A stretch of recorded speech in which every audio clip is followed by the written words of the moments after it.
Well, good evening, everybody. Can you hear me okay? Good, all right. It's like the microphone is working. I don't have to climb up and eat it. We're happy to have you here tonight. We hope you feel welcome at our meeting this evening. We call this our community forum, and it's hosted, sponsored by Davis County Conservatives. We're really grateful to the Faith Baptist Church for allowing us to meet in their facility. They are great partners in our cause. So we're happy to have you all here with us tonight. Tell me, raise your hand if you would, if you've never been to one of our meetings before, and this is the first time you've attended one of our meetings. Awesome. We are so glad to have you here. We hope you'll keep coming back. We try to talk about topics of real serious, immediate interest, and tonight, we might never have had such a great meeting. The speakers that will speak to us tonight are really going to be important, so I hope we get a few more people come join us and that we get to listen carefully. Let's begin this evening with a prayer. We've asked Jeff Lee if he would offer an invocation for us, and after he's finished, Greg Mortensen will lead us in the Pledge of Allegiance.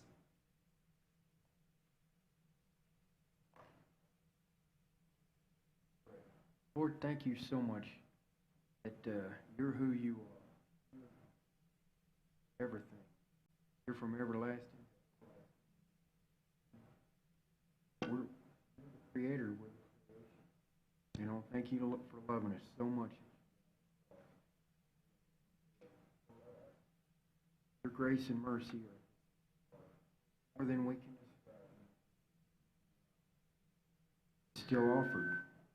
And I just very have this meeting here. I pray that what we say will be important information, that our behavior would be good in yours. Just want to bring Lord, if those of us that are saved,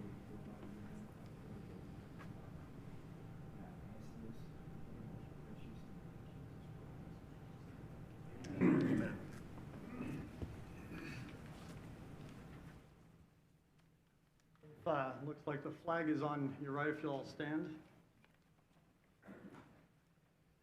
I pledge allegiance to the flag of the United States of America and to the republic for which it stands, one nation under God, indivisible, with liberty and justice for all.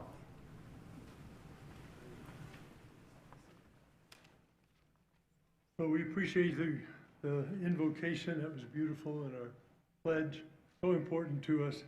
Now this evening I wanted to give you a couple of announcements. First of all, we will be meeting again.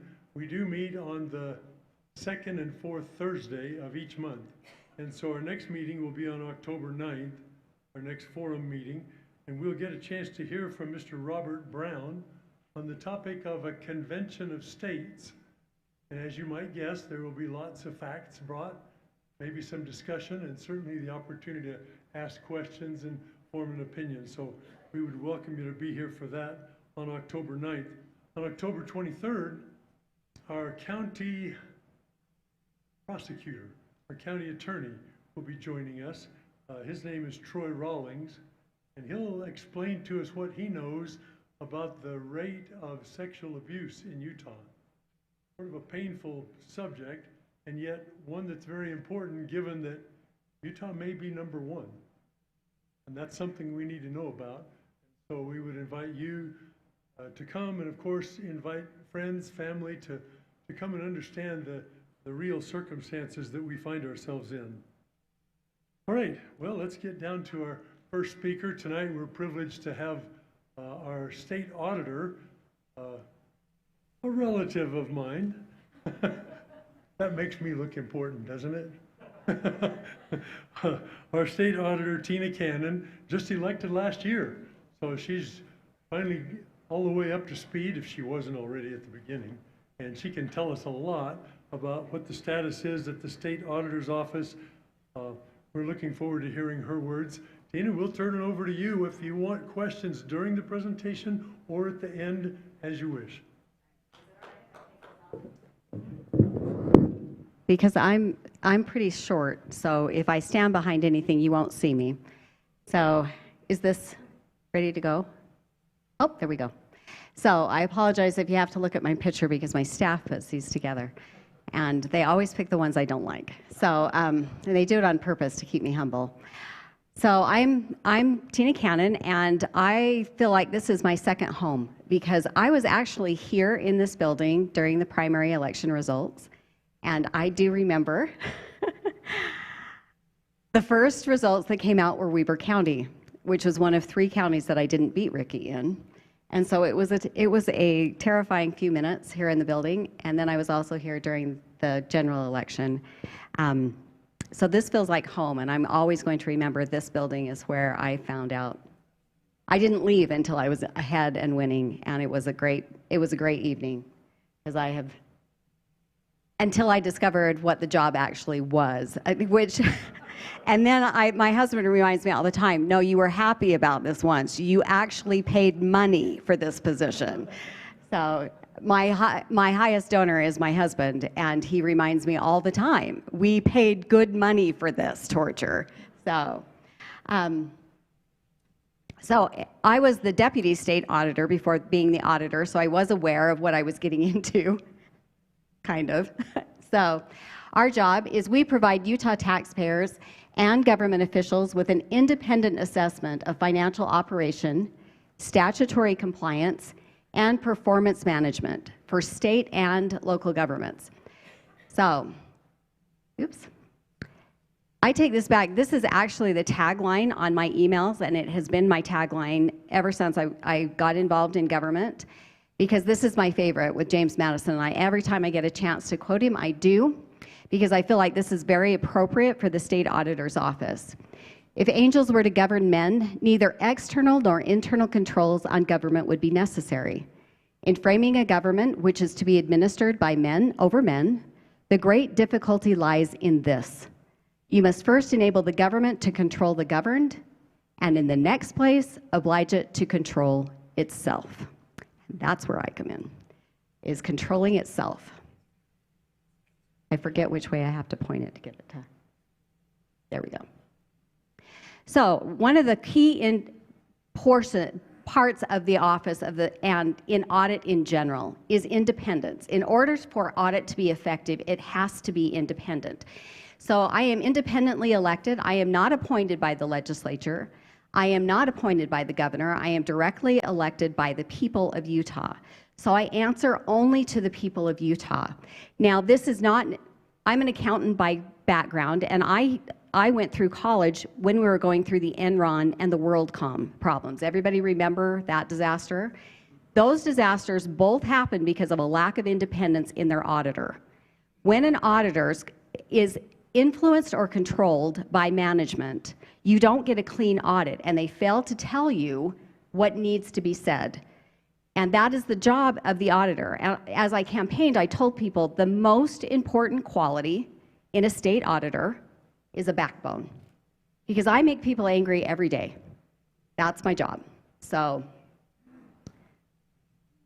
and I do it well. I do that job really well. So I got a lot. When I was first elected, that was when Doge was the big conversation, and people kept saying to me, "You're the Utah Doge." Now, I have really pushed back on this for a couple of reasons, and it's important that you understand why. Doge was the Department of Governmental Efficiency. I am the Government Office of Accountability and Transparency. Now, I don't like efficiency when we talk about representative government for a reason. If you saw the news yesterday, we released an audit that found $188,000 missing in Iron County, and that is not a large county, Planning and Zoning Department, that an employee was skimming off the top. What happens, I came out of a county who suffered an embezzlement from the county manager, and he got 100% of the general fund. Now, Morgan County is not very big, so that's only $1.5 million, but he got it in 15 months. And he did it because of these smaller governments try to be efficient. When you're trying to be efficient in representative government, you fail to recognize that dual control is a fundamental in accounting principle. You have to have two sets of eyes, and you have to design a system that allows a check and a balance on the taxpayers' money. So I don't like the word efficiency there, because too many times in smaller governments, they try very hard to be very efficient with your money. That is not their goal. Their goal is to be transparent with everything they did in your name. So that is also the Government Office of Accountability and Transparency is GOAT, and I prefer GOAT over dog. So there we go. All right, so our primary goal is to provide you the assurance that government operations are happening effectively. When you get a clean audit, that is what that means, that we have looked, we have checked, we have spot checked where we should be spot checking, and we have done the data analysis on the data set and checked the outliers to make sure that government is operating effectively. That's the goal. But in that process, we identify where there are gaps in the system, and we provide recommendations back to government on where the problems are and how to fix them. So it's a two-part system in an audit. We will find the hole, we will point out the hole, we will tell them why it matters that the hole be fixed, and then we will make recommendations for how to fix it. But I want to go back to independence. We are not management. I cannot go in and fix it for them because I cannot audit my own work, and I have to stay independent. So my job is to tell you, as the public, where the holes are. And your job is to hold them accountable through the elected process, because I only oversee government. I oversee 1,800 different government agencies across the state, but I only oversee government. I'm not going to ever audit an individual unless I'm auditing someone who stole from a government. But that is a key point in what I do. We try very, very hard in the state auditor's office, and I am trying to make it better and better every day that I'm there, to make it easier for you to hold your government accountable. We're the office that will give you all of the data and tell you where to look. But ultimately, it is your job to take the information that we give you and then hold your elected officials accountable with that, including me, in making sure that it's usable. So what money do I have oversight over? All of the federal funding that comes into the state goes through a single audit every year through my employees in my office. So we audit federal funding that comes into the state to make sure it follows federal rules. We're in the midst of a Medicaid audit right now that will come out in the next 3 weeks. You should pay attention to it, because what we have found is how you can cheat the federal government, and in this case, we're doing a really good job of it, which is your federal tax dollars. So we have an obligation to make sure that the federal tax dollars that are sent to Utah are used effectively and efficiently as well. State government. Now this is where I make the most people angry. So, state government, we have oversight over the state budget. We do the single audit on state government. We do the annual comprehensive financial report on the state's finances. So we had our opening conference. We're in our busy season when we do that financial report is from September to as soon as we can get it done in December, which usually is Christmas.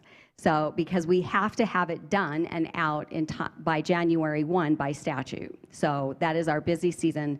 We go through all of the state's finances. Now, the state likes to do really fun, interesting things. And they really don't like it when you point out that these things do not comply with governmental accounting standards. Now, I'm going to give you an example here. How many of you know what SB 37 was? The last Senate, last legislative session. SB 37 got called the money laundering bill. Do you know now what I'm talking about, the money laundering bill? No, that's 337, but you should know that all bills that ended in 37 were bad and should have not have been vetoed. But SB 37 was a Senate bill, started in the Senate. It had a companion bill with HB 2. And what it said was, we're going to take local government property tax. How many of you know that the first line on your property tax on your property tax statement is set by the state government? It's your state levy, and it goes to education. And what the legislature decided in its infinite wisdom was, we're going to take local government money that is earmarked for education. That is the point. The way the statute is written is education in Utah is a cooperative effort between local government and the state cooperates by giving you 100% of your income tax money towards education, and the vast majority of your property tax is towards education. And the state sets, the state basic rate is set by the legislature every year. So during the years 2000 to 2024, it was scheduled to be 25 and they stopped doing it. They froze that rate. So if your property values went up during 2020 to 2024 and your property taxes went up with it, because that rate is frozen. Property tax is not intuitive for most people because it is based, the way truth in taxation works is it is number based. If the entity says we need $1 million for our budget, they divide $1 million by the value of all of your homes and they send that amount on that's how the property tax system works. So it's set by the number. So if your property value goes up, your rate should go down so that the $1 million stays the same. And every county, city, school district in the state of Utah who has a property tax rate has to go through truth in taxation to raise that rate. Now what they will do, just so you know, is they will say, oh, we've decided not to raise your property taxes. We're going to leave the rate the same. Now, if your value went up, did they lower your taxes? No, they raised your taxes. By leaving it the same, they raised your taxes. But you'll get into those truth and taxation meetings and they immediately say, oh, nothing to see here. We've heard you. We'll leave the rate the same. They just raised your taxes. Now, the requirement for truth in taxation was set by your state government. How many legislators do I have in this room? I should have asked this question first. They exempted themselves from having the rate go down. So for those 5 years, it was scheduled to increase as your property values went up. So as you're screaming at your county, city, school districts, it wasn't, the rate was frozen by the state. So they have then they decided in 2025's legislative session that we're going to take that local state rate, that money that is collected by the county and set to the school districts, we were going to have the counties send it to the state government, and then we're going to put it in the general fund, and Marlo, with his super cool stick, will then remove all education restrictions from that money, and we have laundered it. It is now clean. We can use it in the general fund for anything we want. Governmental accounting standards do not allow for money laundering. That doesn't work. So we wrote a letter back to the governor and said, because we didn't know it passed until we heard back from prior employees from my office who now work for government operations, hey, have you seen this bill? What are we supposed to do here? So we got on the phone with GASB, which is the governing body that's over governmental accounting standards for the United States. We got on the phone, we explained it to them. Priceless moment. I've been an accountant for 30 years, and I've never had the opportunity to have a meeting with the Governmental Accounting Standards Board, so it was kind of my first time, but I've seen the updates in the conventions that we go to. They usually have really fun sessions where they give you the updates to the national standards. It's so riveting. I know you all want to be there. So I knew them, and I watched their face go, they did what? And then she immediately caught herself, put on the, Their purpose was to launder the money, and if you go back to the floor debate, they said it on the floor. The point was to change the restrictions. And she said, well, what you have there is a pickle. You have a question? Did anybody go to jail? So, no, because what I did was stop them before they did it. That's why. So, and unfortunately, when you stop someone from doing something before they do something illegal, but it puts the state in a really interesting position because the legislature sets the law and they tell government operations, this is how you will account for the money. And then the auditor is in a position to say, that does not follow governmental accounting standards. That is a material finding on your financial statements. Kiss your bond rating, goodbye. So we wrote a letter to the governor, explained it, met with the governor, and he vetoed that bill. They did not bring it back, but they are bringing it back through the legislative session. So I need you to be aware of this because I have told them, and that's called mess around and find out what happens, because it is not just a material finding at the state, it is a material finding at every school district in the state because it grosses up the revenues. I don't expect, if I have got accountants in here, you'll get that. It grosses up the revenues and it it creates an accounting problem, and you have to tell them you cannot money launder. The restrictions for that money, which is set at the local level, do not get washed away by just sending it into Marlowe. He does not have an effective Gandalf stick that cleans that money. That doesn't work that way. But this is why the auditor's office exists. Our job is to say, foul, get back in line, state government. So that's my story of state government today. So watch for SB 37 by any other name, but that they will not want to call it the money laundering bill. And it's because money laundering is not allowed in governmental accounting. What I call it is you can have your cake and eat it too bill, because it allows them to force a tax on a local entity and collect the revenue at the state. So you are raising people's taxes. They think it's their local government. They blame the local government, and the state gets to collect the money. That is your cake and eat it too. If that bill, in order for that legislation to work, the state has to say, and this is not my opinion, this is governmental accounting standards, the state has to say, we have now implemented a statewide property tax.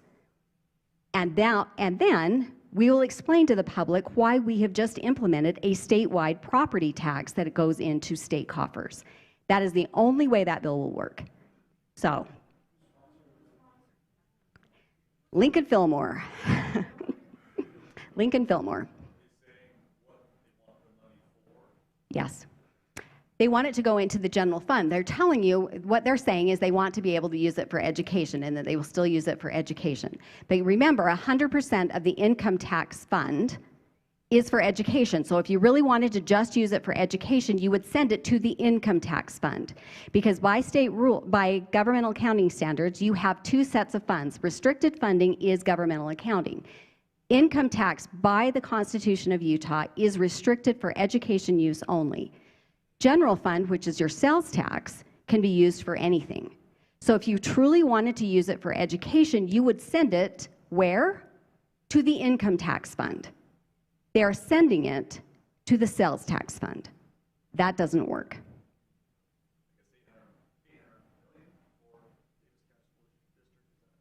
So, yeah, it was just the state basic rate portion, so your local levies, not so much, but this was why it matters and why you're seeing it come back. Now, I understand there's negotiation going on right now, not with the auditor's office, but with other people to try to get it through. That will put me in a position where I will have to follow governmental accounting standards. That's my job. So no matter if they do it will be law in Utah for the Department of Government Operations to record the money the way the legislature says. And it then becomes a showdown between the legislature, or for the auditor. I have to say it. Those are accounting standards. I cannot say, oh, nothing to see here. That's my problem with that bill. So it's going to come. We are actually, I'm not going to cover it as much tonight because we are preparing a presentation for Jen Brown's group on October 11th that will focus specifically on public infrastructure districts and community reinvestment areas. This is another way. We have oversight over those entities as well, and we have our first bankruptcy within public infrastructure districts. There are currently 184 across the state of Utah, and they're a fun little game. So to not get distracted by that. So then we're over county government. We oversee all of those audits. Cities, special districts, which is your community redevelopment area or a redevelopment area. So you've got your CRAs, your RDAs, and now your public infrastructure districts, which are your PIDs. So, and then you've got your special districts, which are also sewer, water, you name it, all the fun. And higher education, we do all of the colleges and university audits, hang on just a second, and then we also do schools. We're over the schools as well. So we collect all of their data. So between all of those, I have oversight in spending and assets of $100 billion. We are a lean, mean fighting machine in the state auditor's office. That is with 51 people, and that counts me. So that is a struggle for us every day because the amount of money that they collect is growing, and the complexity of the accounting rules that they like to bend are also changing. So when you see that I've asked for an increase in my budget, this is why. I cannot do oversight over 1,800 government entities with this kind of complexity with interns. I don't think you would want that, and I don't think I can be over that and have a good conscience over it. These are not easy things to do, and they are complicated audits. When I am auditing an entity, especially one with fraud, I need experience, not a body. I need experience and someone who knows what they're looking for and is able to understand how you can cheat the system. So we divide in our office among these areas. We have financial audit oversight, which is your ACFR, your single audit. That is the vast majority of my staff are in financial audit. We require CPA certification for that. Then we have local government, also CPA certification required. Seth Ovison is my southern branch. He is in Cedar City. We tease him about the southern branch, but he has a doctorate in accounting. He is fantastic. He has oversight over local government. Then I have data analytics, which is transparent.utah.gov. So how do we do this? We collect every transaction for every government entity across the state, all 1,800 of them, whether they are a state agency or a local government. We collect their checkbooks pretty much. And then we collect their annual comprehensive financial reports. And data analytics takes all of that information and tries to put it in a way that is a readable format for you to see all that data and know how to hold your government accountable. So that's the challenge with data analytics. Then we run the hotline. For those of you who saw the news yesterday, that report from Iron County came through the hotline. So it's an interesting thing on that hotline. We called the Iron County auditor and we said, you have a problem in planning and zoning. And he said, no, I don't. Look, I just looked. I don't have a problem. And we said, you've got a problem. You need to look again. Go look at this particular item. And he came back, and then the text started immediately. Oh my gosh, you're right. And it's here, and it's here, and it's here. We went back to 2018. She had been doing this since 2018. So what that means is that the hero in that story is not the state auditor's office. It is the employee who saw that it was happening and called us and said, I think my coworker is stealing money, but if I go to my boss, I'm going to get fired, because that was her boss. So our hotline exists to keep confidential information confidential. Now, not everything we report that gets reported turns out like yesterday. Sometimes we clear the government entity, and we're able to point out this is what happened, this is what should have happened, and this is what they did. So they actually followed and are compliant. This is where I find myself repeating this mantra all the time. It was legal. That does not make it ethical. It made it legal. And I see that all the time. They pass a law, they follow the law, or they follow what their statute is. This was happening in, let's use Vineyard, because that's out there as an audit you can go look at. Vineyard passed a rule that said that if one of their department heads had an expense up to $125,000, they didn't have to have anybody else look at it. In my office, it's $1,000, and I represent the full state. So we said, what they were doing complies with their statute. It's a stupid statute, and we highly recommend you change it, but they can follow that law. So a lot of times, that will be what we say. We don't recommend doing what they're doing, but this is what they've passed. It is up to you to know that and then to hold your elected officials responsible to change it when it needs to be changed. So a lot of what we will do is point those areas out. So, and then the latest, greatest part of our office is data privacy. So we now have a data privacy auditor. You're going to see that report. We are holding our first report that was quite extensive. We are holding that report for an extra 60 days because it is such an egregious breach that if we release it, it can be exploited. So that is our new job, is to go in and find and identify where these data breaches, where they are sharing your information inappropriately. And in this particular case, it was 2.5 million Utahns. So I do all of this. And yes, I am at the Capitol every day. I never go home. There was a comment from someone watching YouTube. Do we know where the money went that was laundered from when they took it from the one fund to the next fund? Do we know where that money went? So they didn't actually get it done because we vetoed it before they could do it. So you stopped it. Yeah, we stopped it from happening. They're bringing it back to try to do it again, but it's effectively been stopped at this point. So I always like to put that up there. We are hiring experienced auditors. So this is Transparent Utah. So I recommend that you go out, and it's going through an update so that to make it easier to use. So we're out on Transparent Utah. You can see all the little teeny dashboards. This is where we take all of that information and make it usable for you. So whatever your passion is, you can go out and look at it. But we want it to be across all of those areas that I just told you about in one convenient place. So whether it's federal money into Utah, whether it's state money into Utah, or state money, county, cities, school districts, education, whatever it is, you can find it on Transparent Utah. Where this started, and I love to tell the story of where it started, was a passion project over Project Kids, where you can go out on the education, which is the purple one on the bottom. You can go out there and you can compare school district to school district, test scores and expenses for how much it costs to educate every child in Utah. Every school district, every school, every child in Utah. You can get an average for that school.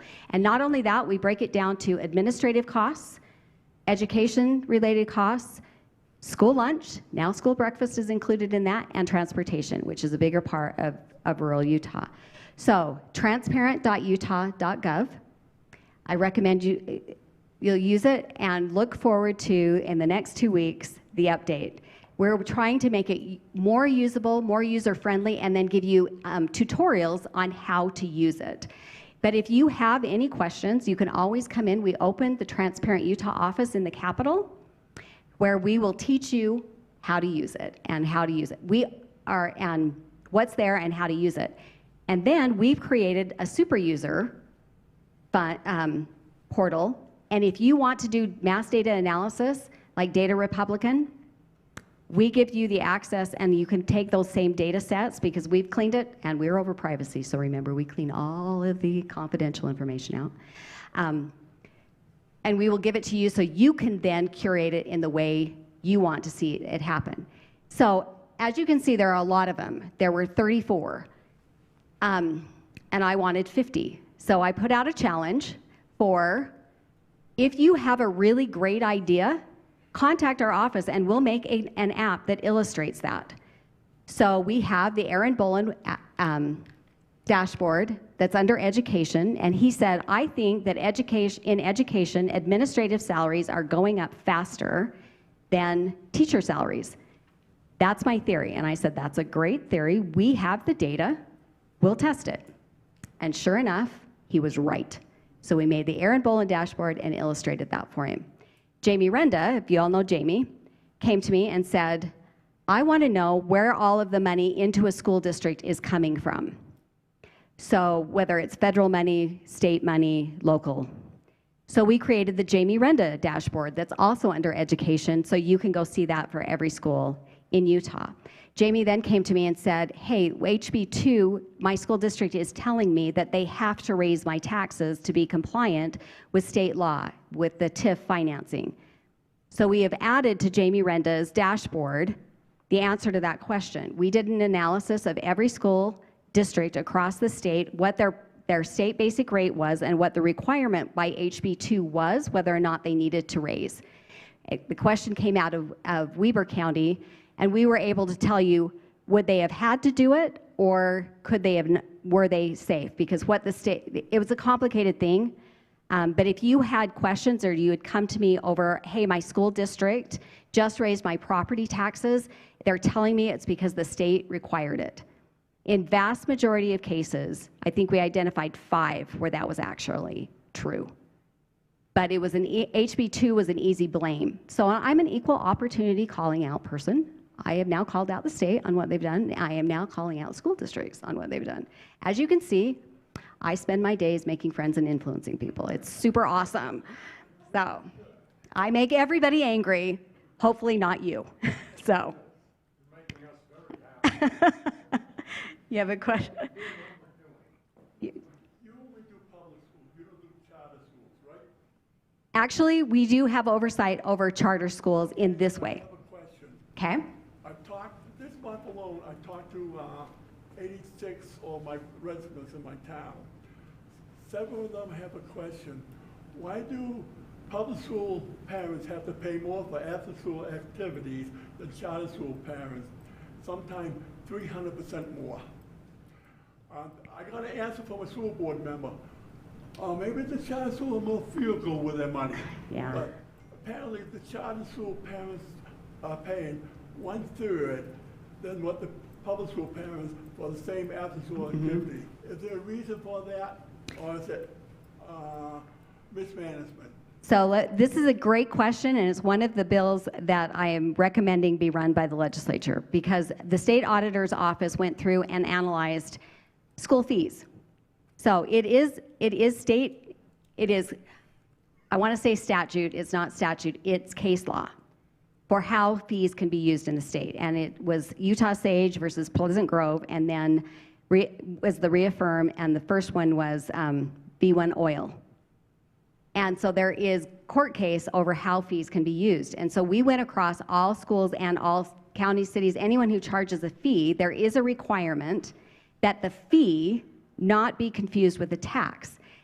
A tax can be used for general purposes. A fee has to be specific for the item that you're charging the fee for. But what we see in schools very often is that they overcharge the fee and use it for other things.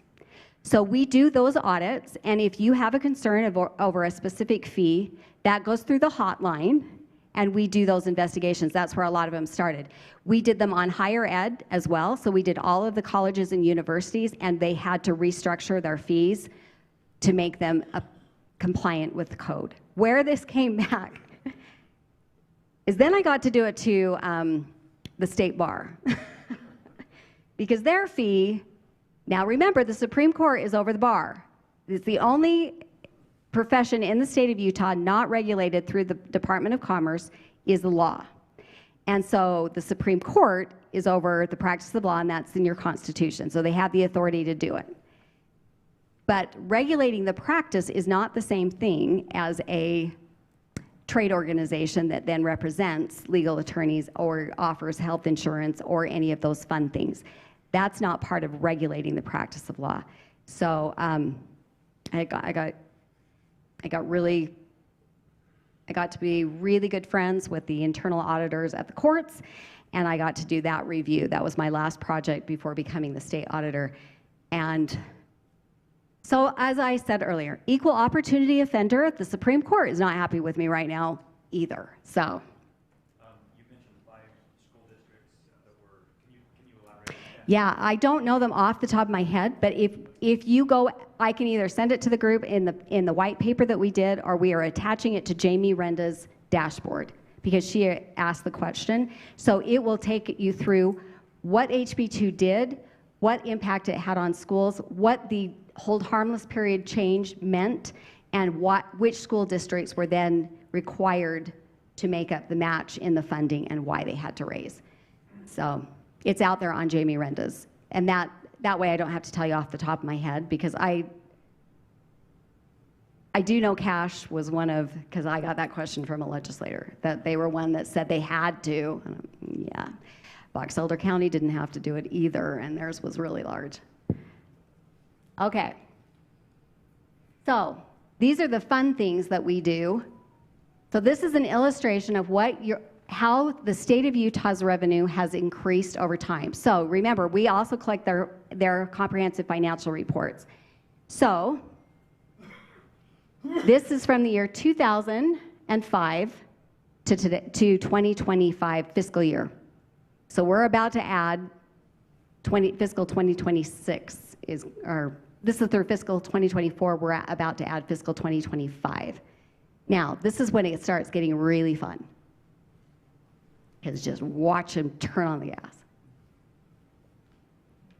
You can see the recession and watch it come roaring back.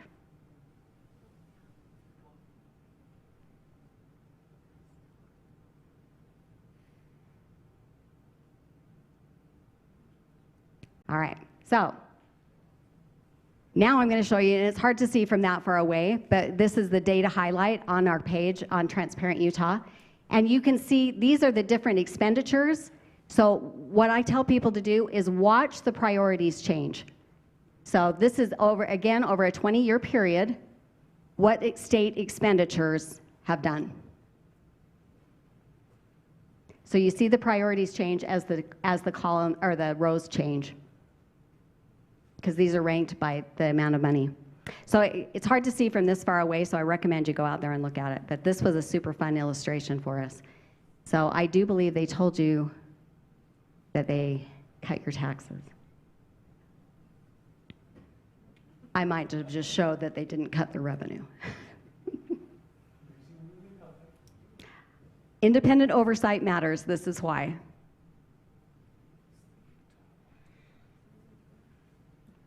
All right, so last one. Tina Horlocker asked me to give you an update of what's happening to my office. So hopefully you can hear the sound. This one has sound. Was designed. It wasn't built just to house government.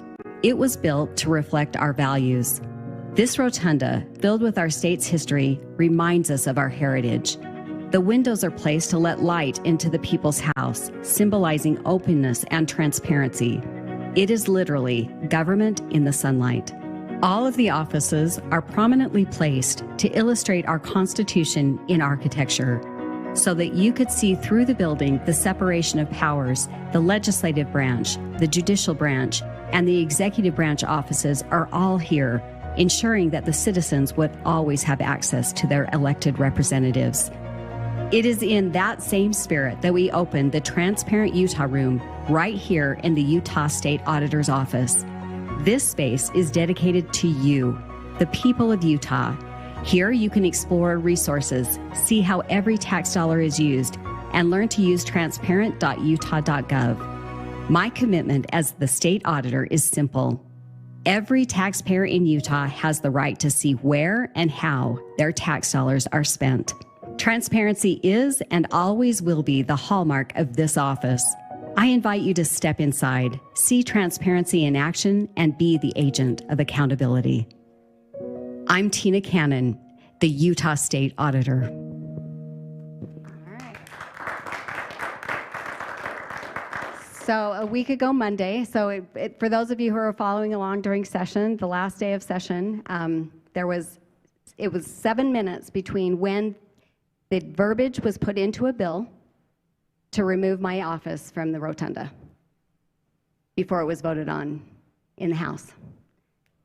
I was fortunate, and I believe it was divine intervention, because I had mentioned to Nicolene Peck that I had been threatened that would happen.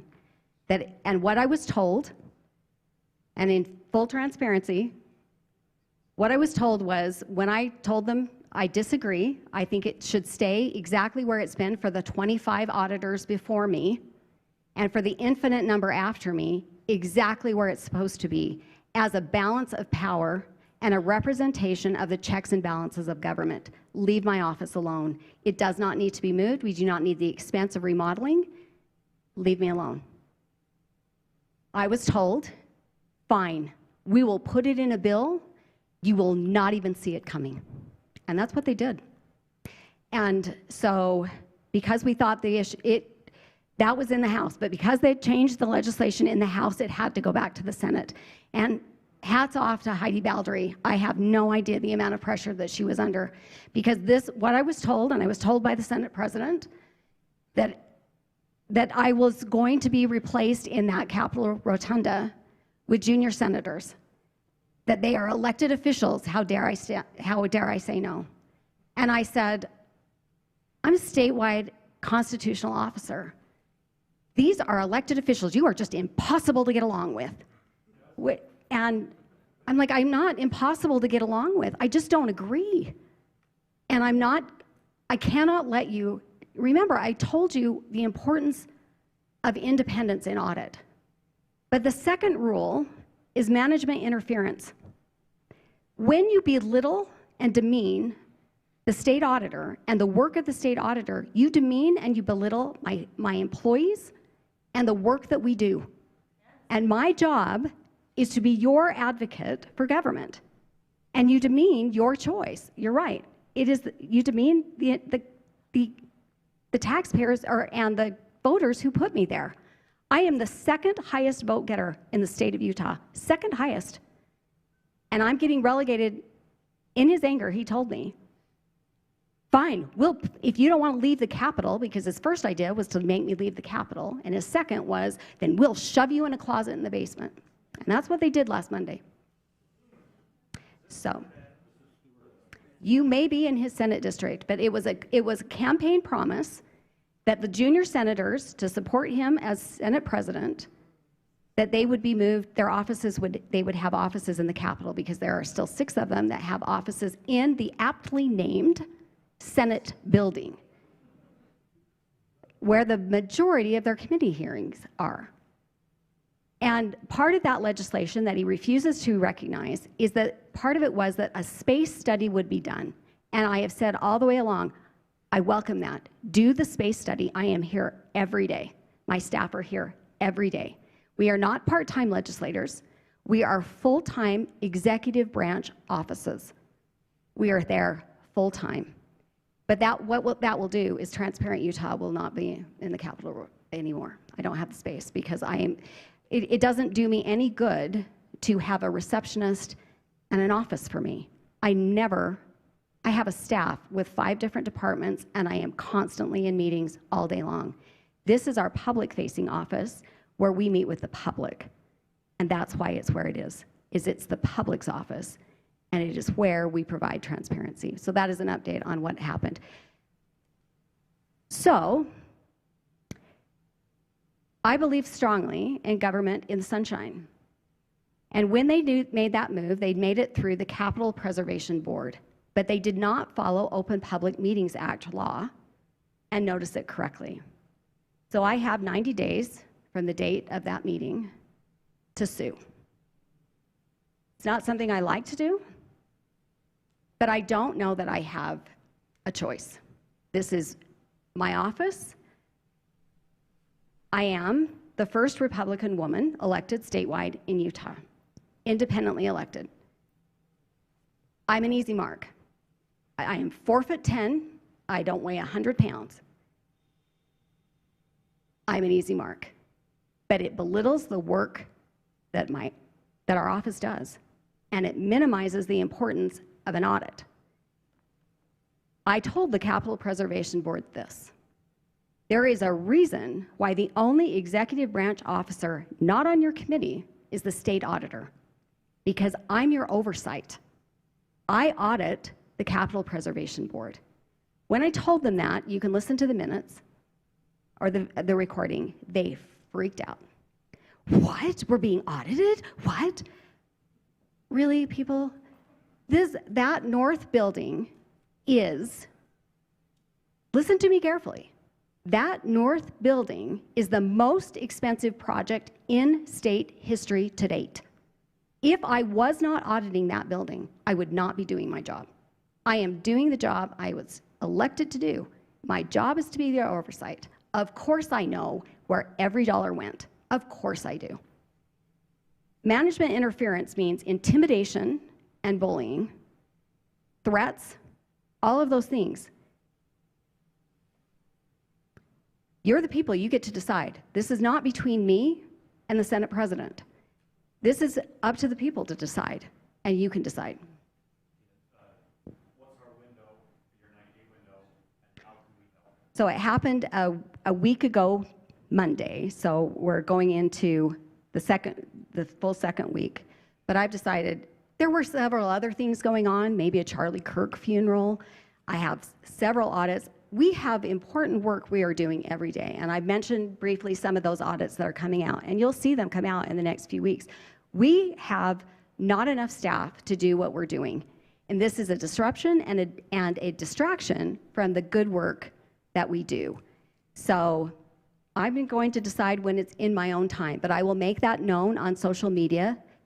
At that point, they will need to renotice, and they can vote and do the same thing again. And that's all I'm asking. All right, do the same thing again if that's what you're going to do, but do it in the sunshine. And by gosh, you do it right. So that Capital Preservation Board is made up of 6 legislators, and then Derek Brown and Marlo Oakes. Marlo Oakes was the only one who stood with me, and thank God for Marlo to point out that the space study was never done, and then there's a historian. The Democrat members of that committee told me that they knew that they would never have another piece of legislation out of committee if they voted to support me. That is what members of the House told me when they were debating it in the House, what to do with my office. That intimidation and coercion happens when leadership, I am online, aren't I? When leadership can control 2 things, whether or not your legislation goes through and how much money is donated to you for your re-election campaign, they have you where they want you. And it takes a very strong backbone for people to stand up against that kind of pressure. One of the other reasons why it's important that my office is where it is we had lobbyists coming in who should always remain nameless in this situation, coming in and reporting to me that they have been told that if they donate to individual members of the legislature, their legislation will never go through. They are to donate only to the leadership PAC. So if leadership controls where all of your donations are from your larger donors, they hold people by that. So they have to have reinforcements from the public. They have to know from the public that this is not right. If you go back to, I think it was 2018 when the legislature was mad at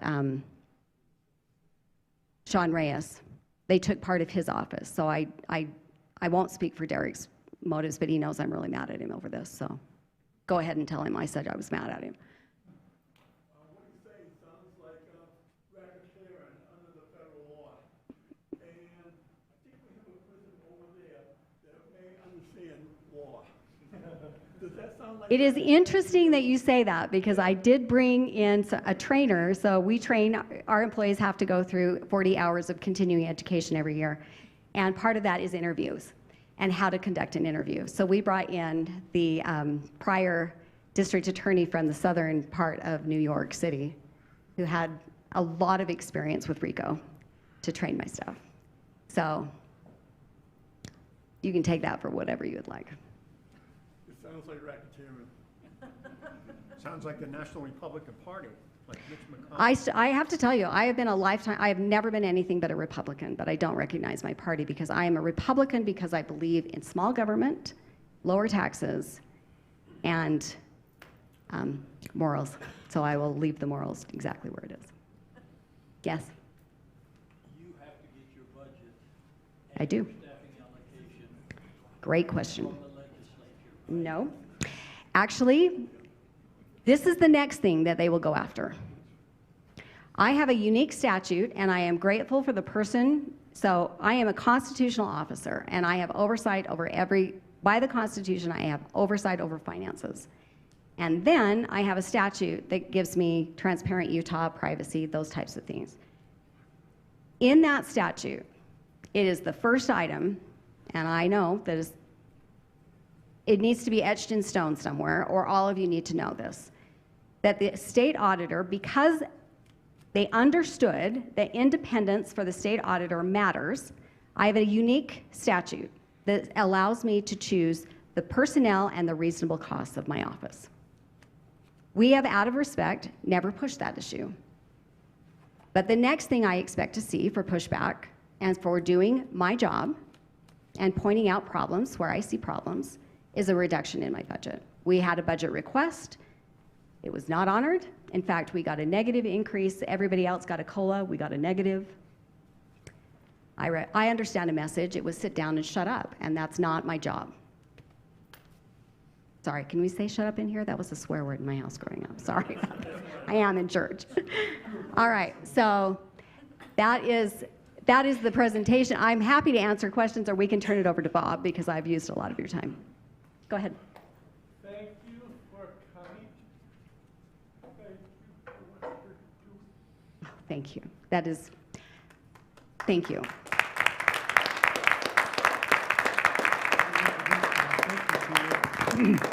Thank you so much, Tina. We really appreciate that. Scared us to death, but we do appreciate it. And we're really glad that people dislike you because they dislike us too. So we feel like we're one of you. So thank you so much. Now, our next speaker is Mr. Bob McEntee. Let me tell you a little bit about him. He's a former Air Force major, happened to have learned how to be a nuclear war planner. Did you know the Air Force had those? Sure, of course they did. He was a KC-135 tanker pilot. I know him because he's a veteran member of the Utah Republican Party State Central Committee. And so he's involved in trying to guide the Republican Party on a better path. And now I think you'll understand why he's going to speak to us on the subject that he does, and that is EMP Preparedness. Bob? Thank you, Peter. And thank you, Auditor Cannon. I think you're just an excellent fit for the job you're in. So I hope you get to stay there. So this is, I like this as the opener here. I'm the director of the Utah EMP Task Force. We've got basically a little group that we try to get the grid hardened, right? Mostly military guys, because military people, we learn about the EMP threat. Let's see, can I do the slides? I think that was the idea. Okay, so let's see. Let's try down. Nope, let's try up. Sideways. Oh, okay. So, that's a little hard to read. But my background, I know some stuff, right? So I'm a Air Force Academy graduate as a history major, actually, which means we studied a lot of war stuff. I studied extra minor in German language. That's not so applicable. But what Peter said, it was my time in SAC, Strategic Air Command. That's what all the good movies, right? The bomber guys, the klaxon goes off, they run out to the jet, boom, they're airborne because the nukes are coming in. That was my job, and that's where I get part of the fro in my frow there from having to be on alert and go to war any minute. We're off alert now. That was the airplane I flew, the KC-135 in the front. That's a B-2 in the back, getting refueled. And yeah, you can refuel in a turn. I think the important things are war planner. The Air Force has a lot of war planners, right? I mean, maybe not a lot, but every unit's going to need someone to do that. But I got to do the nuclear war planning for a wing. And when you do nuclear, it has to be really integrated. We call it the SIOP plan, the Single Integrated Operations Plan. Because, you can't have your missiles going up and shooting down your bombers, right? And you got to time everything, right? And you don't want your missiles coming in when your bombers are going somewhere or coming back. It's a big plan, right? So it was interesting to see that. I was also got conventional war planning experience. I was a red flag planner. That's where our fighter pilots go down to at Nellis, just down the street here, Nellis Air Force Base in Las Vegas. And they practice for, little go to war, because nuclear is big war. All the other stuff's kind of little, right? Although fighters can launch nukes if need be. That's enough. I just know stuff, got flying experience. And actually, one thing I liked about flying the tanker, you get to meet all the other aircraft, the fighters, the bombers, the cargo, the VIP planes, the secret planes, everything. It's very interesting. Okay, let's see if I can make this one work.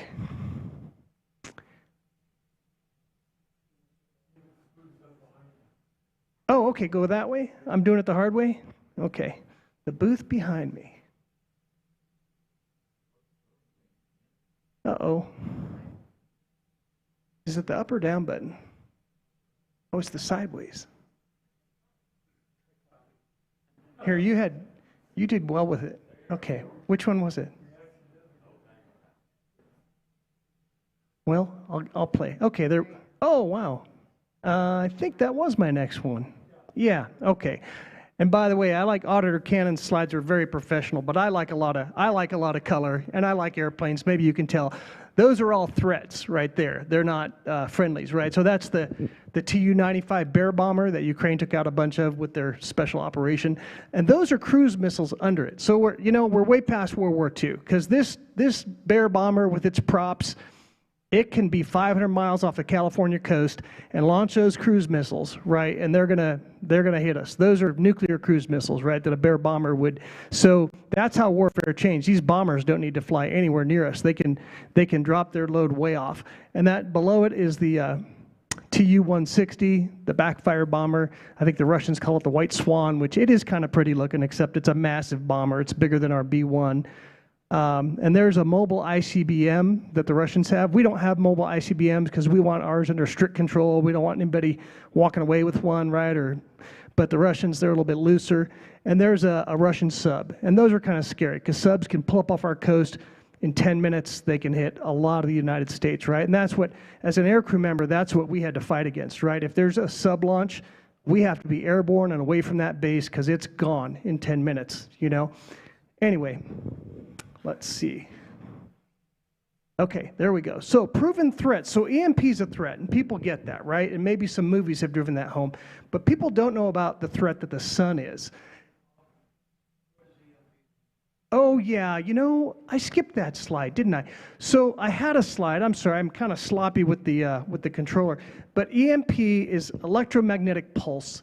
It's almost like if you had a giant microwave and you could aim it at the earth, right?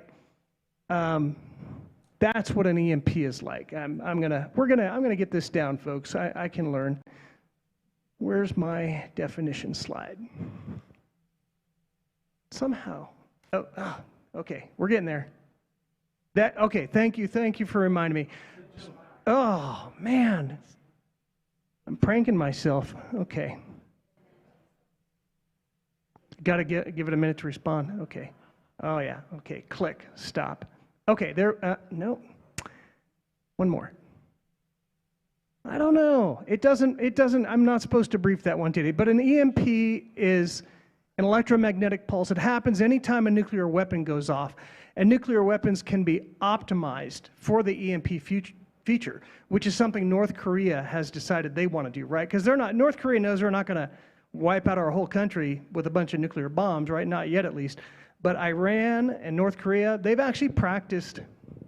has actually practiced EMP launches, right? Where they're just trying to get that part done. So it's not coming all the way back down with a warhead. It's going to go up and pop over the United States. In fact, I'll give credit. Bill Olson was on the SEC with me when the Republican SEC, when we were running a resolution. We're explaining to the SEC why they should pass a resolution to harden the grid.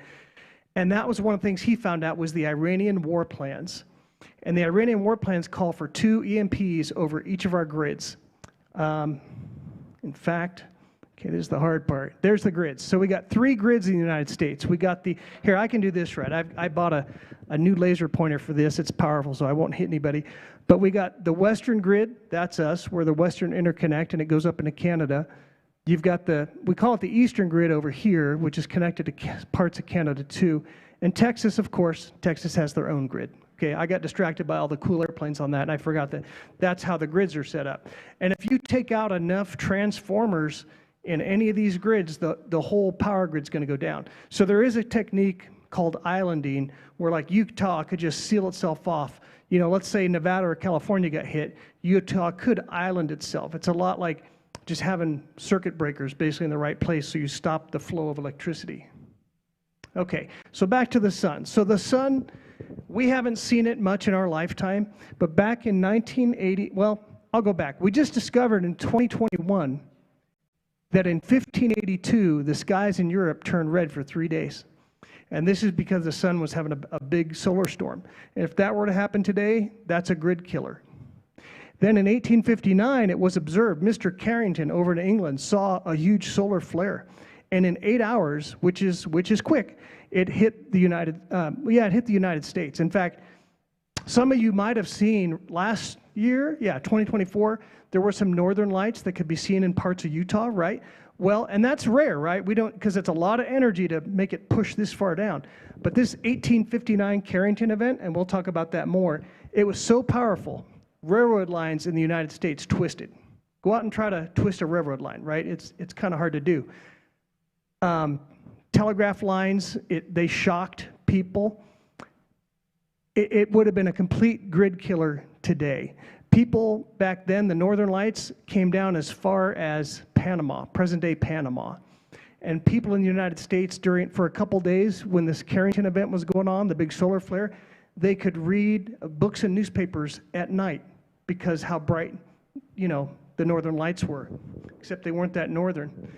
Now here's one, this is a key one. This is our warning shot here. March of 1989 in Quebec, Canada, the Montreal grid blacked out from a geomagnetic storm.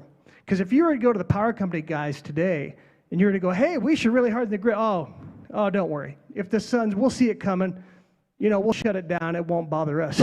Well, it took 92 seconds to melt their transformer in Canada. And it took out a transformer in Massachusetts and New Jersey as well. Because when the sun has a fit, it's over a big area, right? An EMP, it depends what altitude it goes off at. But the sun can do large areas. In fact, and that 1989 storm was not the biggest, right? It was a lot less than the Carrington event, or we would have had our power out. But that's our warning shot, because it melted that transformer up in Canada. Luckily for the Canadians, it was March, so it was still cold up there. They had a spare transformer. But we only have about 2% spares, right? We're not ready for 30 big transformers to fail, right? And we used to make them in the United States, and now we only make some, and we import a lot, right? And we've got four big ones in the Utah power grid from China, right? And we're pretty sure they report back to the mothership, if you know what I mean, because it would be Chinese malpractice not to be spying on our grid and be able to have kill switches and stuff. So that's something else that needs fixed, but that's separate. We also have stuff where there's no big deal, right? Just sometimes our grid just gets overloaded because we're using it for everything, air conditioning. It's kind of old. A lot of the parts of it are kind of old. Even stuff like trees catching on fire can take our grid down, right? So, and hardening the grid against EMP or solar actually hardens it against everything else as well. Okay. We're in church, so pray for me on the clicker here. Okay, there. Just another proven threat besides the sun is also just weather. Hurricanes and stuff, we don't have those here, but we do have earthquakes and wildfires, right? So that's something to consider. We want to protect the grid. And if you think about it, there was actually an incident in Utah, southern Utah in 2016, where somebody just shot up the cooler to take out a transformer. It got fixed. I don't think they ever found the person, but if you look, most of our big transformers are just protected by a chain link fence, which is not a whole lot of protection, right? So I think when we do a solution to harden the grid, we need to harden it against the sun, against EMP, and also let's don't forget about guys with guns, right? We need some walls around these things, not just chain link fence that you can shoot a rifle through. So there is a solar cycle here, and this isn't old, but it's an 11-year cycle. NASA recognizes it. I think they're kind of ones that probably tell most of us about it. And we're kind of up here now. We're at the solar maximum when it's thrown out the most solar flares and CMEs, coronal mass ejections, and those are the things that can bother us. Usually they just bother radio or maybe satellites. But if we have a big one, and I'm going to get to some good slides on this, it could take down our grid. After that, we go to solar minimum, where there's not so many, but that's 11 years. So we're kind of right at solar maximum right now. There's more stuff on there, but I just don't have time. Okay, my pretty slides. Here's where I have all the color. Okay, so this, and I want to really foot stomp this about solar stuff, because the Utah legislature They understand the sun could do this, and the sun's not North Korea or Iran. It doesn't have a bias against us, but it could do it. But they still need a little convincing that it's a real threat. So that's why I'm trying to foot stomp this, because I do want legislators to watch this. Here is a prehistoric Miyake event, they call it, which was a huge solar storm. And how do we know about it? We know about it because it affected trees. The tree rings underneath the Arctic ice, they found ancient tree rings, and they could tell from the radiation that there had been a big storm. So it was a huge one, right? Then this is the one in 1582. When it turns the skies red for 3 days, you know it was a big one. We didn't have anything to measure it with back then, but this scale is called nanoteslas. And what happens when the sun has a big solar flare or CME? The energy goes into the ground. And it's like a form of electricity. It's an E3 wave is what scientists call it. And what it does to transformers is that when that ground is electrified, it comes back into the transformer from the ground, and it can fry it. Now, you can protect it. The Idaho National Labs has a way to do that for only about $100,000 per big transformer. But ours aren't protected today, right? So we'd be like Canada, where our stuff would burn up if we had this. Now, here's the Carrington event. 1859, and so that's the time, that's the nanoteslas, and we got the yellow line here where anything above this you're probably going to have some damage, and then the red line where you're definitely going to have significant damage, right? So this is kind of minor damage in there. These are biggies. These are all the biggies I just want to show you. Let's talk some more about what the sun can do. We just haven't seen it do it lately. But here's most of the same stuff, but I added one. So we got that prehistoric Miyake event that was a biggie. And then we've got the 1582 event that nobody knew about till they discovered the writing in 2021. So this is kind of new information. And then I'm going to show you a near miss, because it kind of looks like, in a way, these might be going down. Like, oh, maybe the sun's mellowing out. That's not the case. We've just been lucking out, right? So in 2012, we had this X-class solar flare, and X-class is the biggest, and it missed us in our orbit by 3 days. You know, we go around the sun. It fired off a shot. And that earlier picture of the sun, you know, where you could see the thing shooting off it, that was that 2012 one that if it would have hit us, we'd have been in trouble, right? But we kind of lucked out. But I just want people to know that we still have grid killer storms going on right now. We've just been fortunate so far. And here, okay, so here's all of them together. So a lot of them are what you've seen before. I know my slides are busy, but I like colors. And so this over here, this is kind of our scale. You know, this is destruction. This is pretty bad too. This is damage, but maybe you can recover some of that. Depends how big the area of damage is, right? If it's all of North America, we're hosed. If it's just a couple of states, we can probably fix that. Down here, it's more fixable. But we've had storms, you guys haven't heard of these, right? Because no one talks about them. But the railroad storm in 1921 was also significant. It was enough to be a grid killer. But at that time, the only thing that was really electrified were like the telegraph machines, a little bit of light stuff, but also the railroad. So it messed up the railroad switches, right? It made them go haywire. These things are hard on railroads because when the sun throws off its wave, the sun's wavelength only affects things that are 1 kilometer long and metal. So railroad lines are 1 kilometer long. The big power lines we see running around, those big high tension ones, those are 1 kilometer. The telegraph wires back in the day were 1 kilometer. So if the sun does something, it's not going to bother your car, right? Your cell phone's going to be okay. A lot of little stuff's going to be okay, but the grid itself would go down. Let's see. This one was the 1989 in Canada where it fried one of theirs. It was kind of a medium, right? 650 nanoteslas. 500, we have that in May of 2024. In the northern regions, we got over 500, and in Canada. So that's just before that yellow zone of some stuff is going to break. And day to day, we're in the actually negative 50 to 300 nanoteslas. Don't ask me what a negative nanotesla is, but that's the data. I understand the positive ones. Okay, now, just so you know, your Utah legislature is somewhat aware of this problem. And in 2019, that was my state rep, and he was good enough, Lee Perry, he's a box elder commissioner now. I actually talked to him about this, and he listened, and I told him to read a book by Dr. Peter Pry. Dr. Peter Pry, the late Dr. Pry, is one of the premier experts on this in America. And he wrote a book called Blackout Wars. And so Rep. Perry did his job. He said, okay, I'll download that book off Kindle. He read the book. And because once you're informed about this, right, and it's like a barb, once it gets in your head, it's hard to get it out, right? So Lee Perry said, okay, you know what, I will run a resolution. And he was going to do a bill to harden the grid the following term, but he decided not to run for the legislature again. He ran for something else. So that's why it didn't get done. But he was on a roll there. And we'll give Lincoln Fillmore a little credit on this one. He was the Senate sponsor of this, and it passed unanimously. All the Democrats, all the Republicans said, yeah, we should do this. We should harden the U.S. and Utah grids. You probably can't read it, but it's House Joint Resolution 14 from 2019. And I just pulled this off the website. Anybody could go to the website. You can look these things up. It's still there.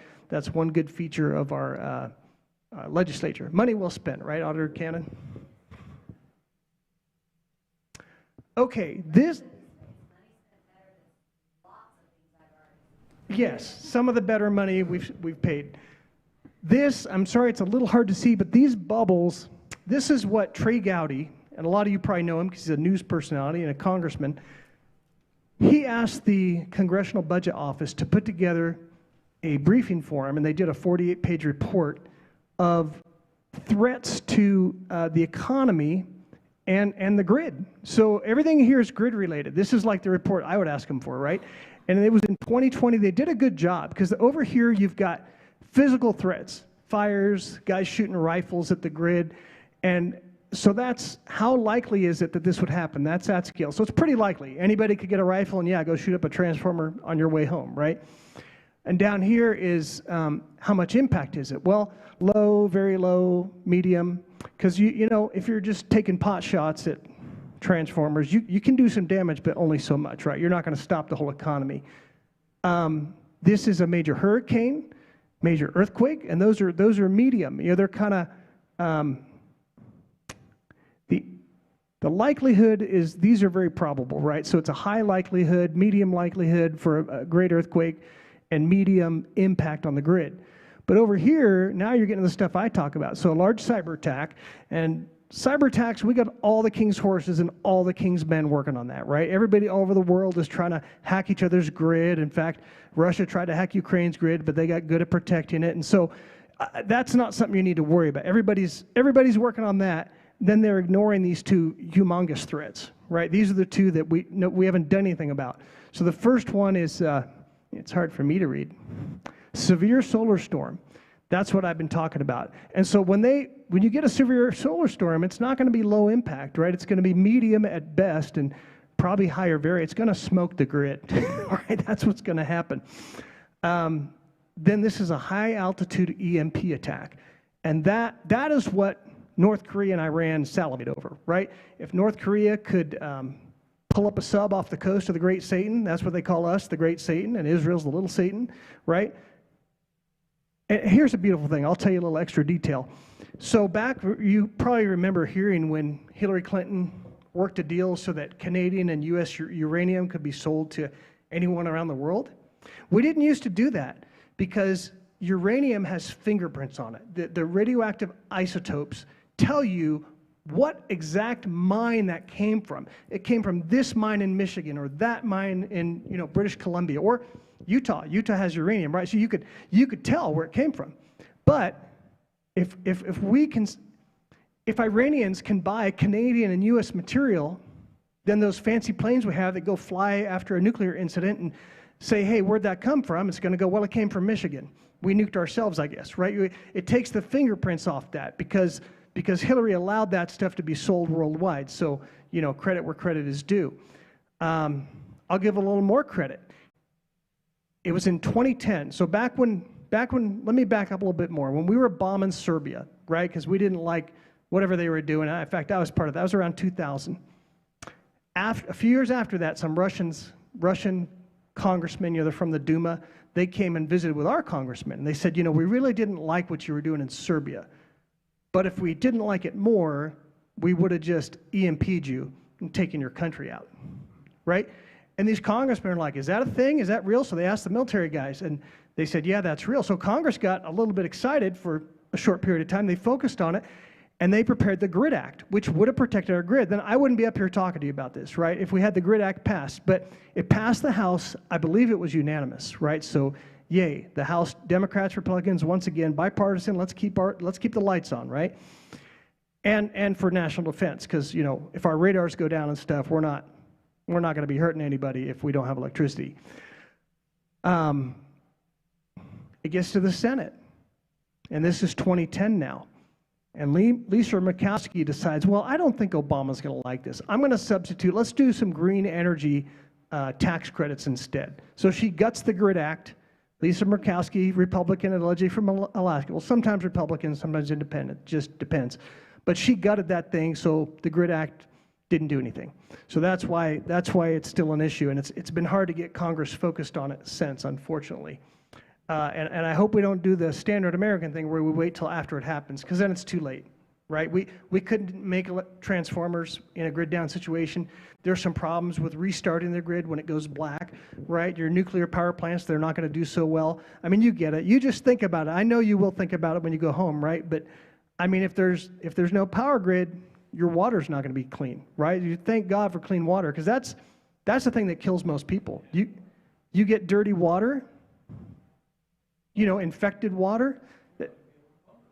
Yeah. I guess people are going to find other sources of water, and they're going to find out what the problem was in 1870, right? When you don't have clean water, you're going to get dysentery, right, or something like that. So it's not going to be pretty, and plus the sewage won't work, right? So I hope you got to all have houses high on the hill, right? Because that's not going to work. I have a septic.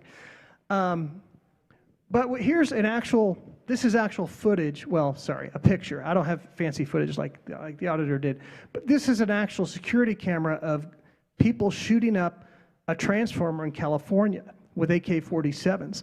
They caught that on the security camera, and this is CNN did a story on it. You may not, it was back in 2013, the Metcalf attack, the PG&E substation. It was kind of a dry run because they didn't kill it all the way. They just kind of showed that they could. And this station was kind of a little bit away from cities and stuff at the time. It was a little hard to get to because the police did respond, but when they got there, nobody was there. And PG&E said, don't worry, we're going to increase security. Well, 6 months later, somebody came back and took down all the extra security measures. They put up new cameras and sensors. They were all gone, right? Because this group was telling them, no, you can't. You can't make this safe. We can take it down anytime we want.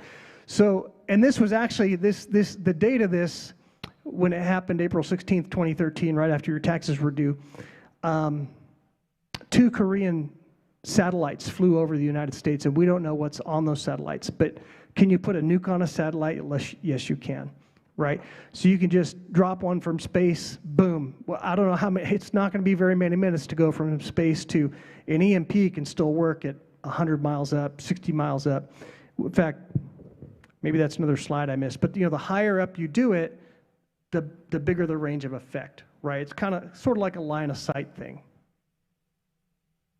There's other stuff on there, but I'm time limited, and I want to save time for questions. This is an interesting thing. This was leaked. Someone at the federal government leaked because they wanted you to know this.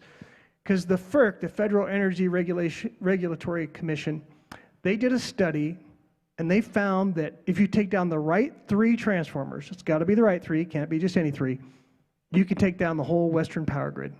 And those are just, you know, representative. I don't know where they were. But they leaked this report so people would know, hey, this is a serious problem, right? And it doesn't matter if you take them out with, you can do, so EMPs usually come from nuclear weapons, but you could actually rig a vehicle to do something similar. It's not going to be as powerful, it's not going to be as big, but if you aim it at a transformer, you could pop a transformer with it, or just use your rifles, right? Because it's going to take us a while to get those back online. The transformers, some of them take 12 to 18 months to build, right? So usually they order these well ahead of time. But if several are taken down, you're going to be in the dark for a while, right? It's not going to be a 3-day thing, like a little inconvenience. It's going to be down for a while. And that's just a transformer blowing up in New York City from high use and 40 years old, right? So that's another threat, is we don't always keep it up as much as we should, which means maybe it's not going to hold up that well to anything like solar space storm or EMP. Okay, this I want to give you a little bit of scale, right? So we'll talk about scale.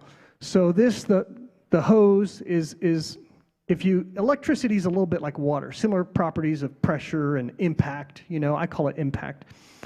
I'm a history major though, so I'm not going to use technical electrician terms, but it's like that. It's like 120 volts, not that big of a deal, right? So household voltage is, and the grid, is it stressed to handle? Of course, right? That's what it runs on higher. Our grid is stressed to take like an 11,000 volt lightning strike, right? So that's like the fireman hose, right? It can take some lightning strikes. Severe ones might take out a small transformer, but the grid can take 11,000 volts. But an EMP, and some people are like, oh yeah, no, the grid's good. Well, no, it's not, right? Because that's like telling you an umbrella is going to protect you from a tsunami, and that's what I've got here. Is an EMP is more like a tsunami. It's huge amounts of electricity, and I'm going to get to this. But the Russians did some live testing over Kazakhstan, and even they were surprised how much damage came from the EMP effect of a nuclear weapon. It burned up underground cables. They did not expect that, but now they know, right? And they shared this with us in the 1990s when we were buddies for a little bit. These are examples of when pipelines failed. Gas pipelines went unregulated, right?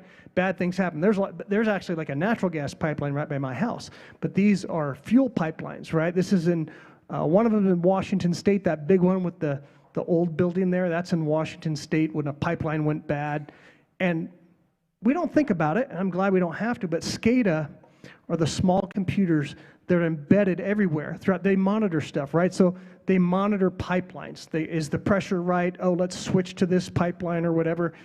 But if you make the little computers fail, then you're going to have this, right? You're going to have pipelines going unregulated. The pressure's wrong, and it's not going to be pretty. So there's things we don't think about that you need to protect. And so protecting the grid involves protecting the sensors that guide it, right, and the pipelines. Okay, now we're back to, this is my war planner kind of look, right? So if I'm the North Korean guy and I want to get my bag of rice from Kim Jong-un, I show him this, right? I say, okay, here's how we hit the U.S., right? Because 62 miles up, we're going to go all the way from, Kansas to whatever that is, Colorado, and over here. And if we do it 100 miles up, that's why Iran has a good plan to hit each of our grids. Remember, we got the western grid, Texas has its grid, and the eastern grid, 2 EMPs on each, right? Let's make sure we get it. Let's use 2 on each. And so one submarine could do that, right? Russia has the Sarmat. We nickname it the Satan II missile, 15 nuclear warheads on each of those. So if their first target is our grid, they're almost going to overkill it. Maybe it would take a couple, right? Because the East Coast is over there and the West Coast. But it's very possible to take down our grid. And if I was a North Korea or Iranian, this is how I would attack the U.S. because it's asymmetrical warfare, right? It just takes a couple nukes to give us a bad time. And the Russians know this, so that's why they even told us about this. China certainly could do it. And it kind of weakens our MAD doctrine because we're not going to know who did this, right? If somebody pulls off the coast and fires some, it's going to be hard to tell who did it. And they could even be land-based. There was I don't have time to get into everything, but there were some old Cuban missiles that had been taken down. Remember the Cuban Missile Crisis? Some of those missiles got sold off, right? They ended up on the bottom of like a grain boat that came through the Panama Canal. And the Panama Canal guys, they noticed, why is this ship captain so nervous, right? And so they inspected, and all the way in the bottom, they had 2 missiles that were part of when they were trying to arm Cuba with nuclear missiles.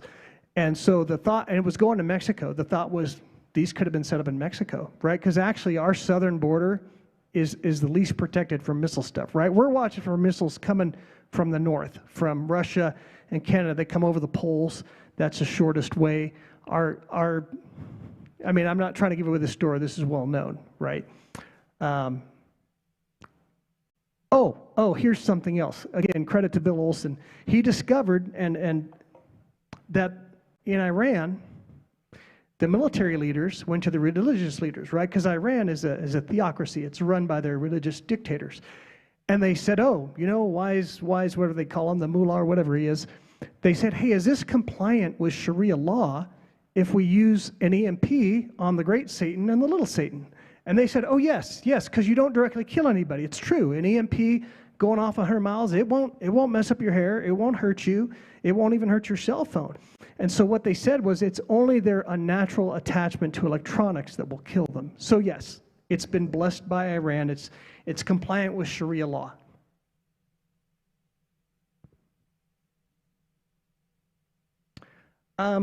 This is just to let people know. Some people are like, oh, hey, you know, we got Patriot missiles, we got cool stuff in space, but the fact is our stuff doesn't reach that high. So what I'm trying to show you, let's say Russia fires something at us, it's way up here, and here's where, you know, it breaks apart, and somewhere down here, you've just got the warheads coming in, right? And they're small. And they're kind of too high because, like I said, you could set off an EMP with a nuclear weapon at 50, 60, 100 miles up, and our missiles, like 50 miles, would be maybe top of the range, right? Some people might know better numbers than me, but we're not designed to shoot stuff down in space yet, right? So they can definitely get one over on us. And like I said, if it comes from a sub, it's going to be quicker, a little bit harder to track. And even the cruise missiles, they're different because the ballistic missiles, they have to go way up high. We're going to probably see the launch, right? We got sensitive infrared sensors that everybody's watching. Russia watches us, we watch them. And they can pick up even an airplane. Okay, I'll tell you something, refueling. We used to do something fun with the F-111s, it's a big fighter, big engines. It would dump a little fuel, then hit the burners, and it would make like 100-foot flame, right? It was kind of cool to watch. But they had to quit doing it because the Russians would see it as a missile launch, right? So they said, you guys got to knock that off. You can't be doing that. But we're not designed to reach into space and shoot stuff down. So no, we don't have an effective missile defense. I know President Trump is working on the golden triangle thing or whatever it's called. Golden Dome, thank you. But we're not there yet. Now, some people are like, oh, this is a hoax. You know, you watch too many movies, right?